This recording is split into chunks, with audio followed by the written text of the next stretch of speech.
Hello guys, আসসালামু আলাইকুম। অনেক গরমের কারণে আমরা তিনজন কইলাম যে না কালীতলা গুরেন বান্দর থেকে ঘুরে আসি। আমাদের বাড়ি কিন্তু বগুড়া সাইরাকান্দি কালীতলার কাছেই।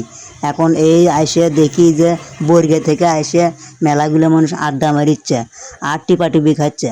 সেই টিপাটিপিটা হচ্ছে চরের মধ্যে যেগুলো হয় সেগুলো হচ্ছে বাদাম, ওই বাদামকে টিপাটিপি কয়। হামাক আবার ওই দুই নিমক্ষুর থুয়ে যাচ্ছে, এই জন্য দেরি হচ্ছে, তাড়াতাড়ি করে বাইর যাওয়া নেবে। আকাশত মেঘও আছে। আর ভাই যারা ঘুরবে আসবেন, নিচে কিন্তু নৌকা আছে, নৌকাতে ঘোরা যায়।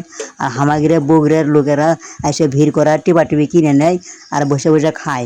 আমাদের বাড়ি কাছে দিকে সেই জন্য সময় পাই না, বাড়ি ঘর খুলি ঘাস খায় না। এই জন্য আপনার দূর দূরান্ত আসবেন আর বাতাস খাবেন, ঠান্ডা বাতাস ভালো লাগবে। বন্ধু বান্ধব সবাই আসবেন। এই ভিডিওটা যদি ভালো লাগে তাহলে আমাদের এই ভিডিওটা লাইক কমেন্ট করে দিবেন ভাই। আসসালামু আলাইকুম। সবাই বন্ধু বান্ধব নিয়ে প্রতিদিনে আসবেন, মিস করবেন না।